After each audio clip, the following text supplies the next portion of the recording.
A woman took off her coat and crawled into a grave. She lay down beside the corpse of the deceased.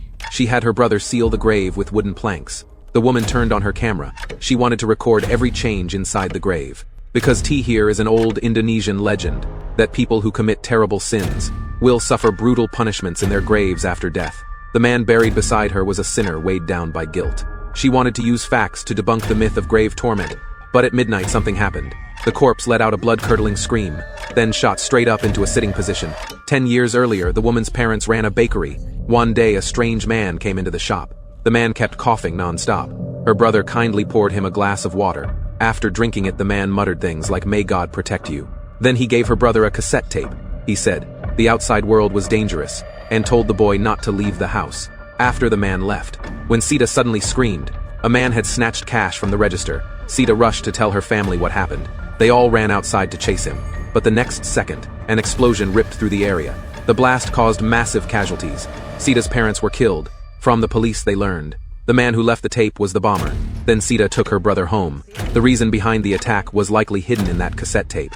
So they hit play, and out came horrifying screams, as if someone was being tortured alive according to local rules. Orphan children like Sita and her brother were sent to a religious boarding school. Sita hated this place. Everyone here blindly followed religion, and the man who murdered her parents was also a believer.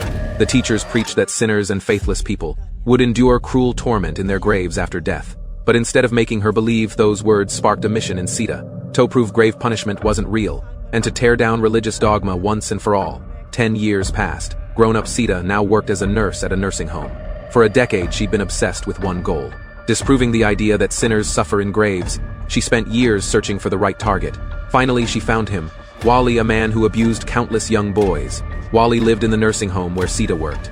After Wally died, Sita climbed into his grave with a camera, determined to capture whether he'd be punished after death. Her brother stood outside the grave, lost in thought. Meanwhile, a black snake slithered into Wally's grave. Neither sibling noticed, when suddenly the surrounding soil began to collapse.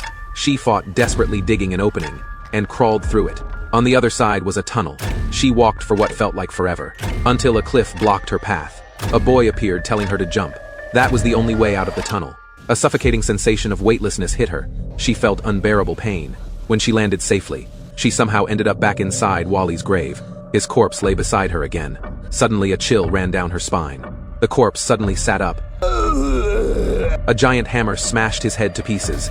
Blood splattered all over. Sita, tears of pure fear streamed down her face.